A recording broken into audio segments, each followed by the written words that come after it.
ఇప్పుడు draft voter జాబితాలో పేరు ఉన్నా నోటీస్ వచ్చే అవకాశం ఉందని మీరు చెప్పారు. అసలు పేరే లేకపోతే మనకి నెల రోజులు టైం ఉంటుంది సార్. మీకు జూలై 14th ఎన్యూమరేషన్ కంప్లీట్ అవుతుంది. వీళ్ళు డిజిటల్ చేసేసి ఆ ఫైనల్ ఫస్ట్ డ్రాఫ్ట్ రిలీజ్ చేయడానికి 7 days time. July 21st release చేసిన తర్వాత 1 month టైము అబ్జెక్షన్స్ క్లైమ్స్కి ఉంది. ఓకే. సో ఆ టైంలో మళ్ళీ ఫామ్ 6 అప్లై చేసుకోవాలి.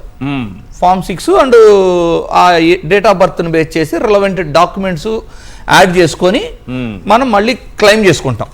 ఈ క్లెయిమ్ చేసుకుంటానికి 1 month టైం ఉంది. అంటే ఫామ్ 6 ఇవ్వచ్చు, లేదు వేరే అతను ఓటు అక్రమంగా ఉంది అంటే ఫామ్ 7 ఇచ్చి డిలీషన్ చేపియచ్చు.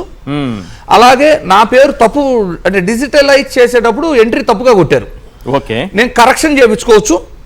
లేదు ఇప్పుడు ఈ ప్రొసీజర్లో నేను ఎక్కడో గుంటూరులో నా ఓటు ఉంది సార్, బట్ నేను ఇప్పుడు హైదరాబాద్లో ఉంటున్నా.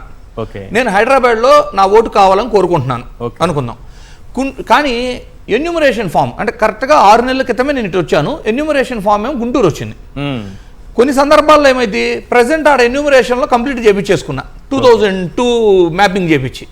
సో నేను అడ్రస్ చేంజ్ కోసం కూడా పెట్టుకోవచ్చు ఇది ఫామ్ 8 ద్వారా. అంటే కరెక్షన్స్, ఎడిషన్స్, డిలీషన్స్ ఈ 3 కూడా నెల రోజులు క్లెయిమ్స్ చేసుకోవడానికి టైం ఉంది. ఆ నెల రోజులు చేసుకున్న తర్వాత మళ్ళీ ఈఆర్ఓ, ఏఈఆర్ఓ ఈ వచ్చిన డాక్యుమెంట్స్ లీగల్గా కరెక్ట్గా ఉన్న వాటి అన్నింటినీ త్రూ చేసేస్తారు. ఇప్పటికీ అనుమానం ఉంటే నోటీసులు ఇచ్చి పిలిపించి అంటే వాళ్ళ వాదన వినటం ఇవి కూడా ఉంటాయి. సో అల్టిమేట్లీ అసలు ఓటు ఎప్పుడు పోయే అవకాశం ఉంది. అంటే ఈ అన్ని పర్ఫెక్ట్ గా నేను ఇచ్చాను, అన్ని డాక్యుమెంట్స్ ఇచ్చాను, అన్ని బేసికల్లీ ఏంటి అంటే ఖచ్చితంగా ఓటు వస్తుందా, ఒకవేళ పోయే ప్రమాదం ఎక్కడైనా ఉందా అదే చెప్పబోతున్నా. మనం అన్ని డాక్యుమెంట్లు ఇచ్చినా నేను ఇప్పుడు ఎవరిని బ్లేమ్ చేయాలని కాదు, బిఎల్ఓ దాన్ని సబ్మిట్ చేయకపోతే రానట్టే కదా అది పాయింట్. సో మనం హఫీజ్ ఖాన్ గారు చెప్పినట్టు సెప్టెంబర్లో వచ్చే ఫైనల్ డ్రాఫ్ట్ వరకు అప్రమత్తంగా ఉండాల్సిందే ప్రతి ఓటు గురించి. రెండోది ఏంటి, ఓటు డిలీట్ చేయాలి అంటే ఎన్యూమరేషన్కి అవైలబుల్ లేరు కదా అని డిలీట్ చేయడానికి లేదు.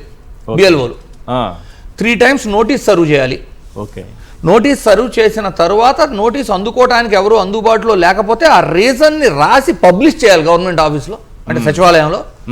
ఆ తర్వాత మాత్రమే ఓటును డిలీట్ చేసే హక్కు బిఎల్ఓ స్థాయిలో ఉంటుంది. కానీ ఫామ్ 7 ఒకటి తీసుకొచ్చి వీళ్ళు లేరు, వీళ్ళు వెళ్ళిపోయారు, వీళ్ళు ఇక్కడ అందుబాటులో లేరు అని గ్రామస్తులు లేకపోతే అంటే ఒక పార్టీ నాయకుడు ఎవరో వెళ్ళి ఇచ్చారనుకోండి, ఓటు తొలగించేస్తారా? అది ఇప్పుడు జరగదు.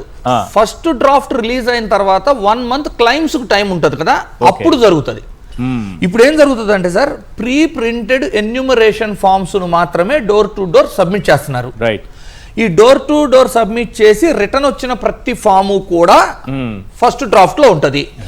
డెత్, డూప్లికేట్, డిలీటెడ్ లాంటివి రావు మోస్ట్లీ. డూప్లికేట్ రాకుండా ఉండాలి అంటే డూప్లికేట్స్ కూడా డిలీట్ అవ్వటానికి కూడా సొల్యూషన్స్ ఉన్నాయి. చెప్తాను. 3 ఓట్లు నమోదైన వాళ్ళు దొరికితే ఏమైనా కేసు ఏమైనా పెడతారా? 100% కేసు సార్. ఇంటెన్షనల్ గా రాపించుకున్నట్టు తెలంగాణ హైదరాబాద్ నుంచి వచ్చి మన కేసే వాళ్ళు ఎక్కువ మంది ఉంటారు కదా. ఇప్పుడు ఒక సందర్భం చెప్తానండి.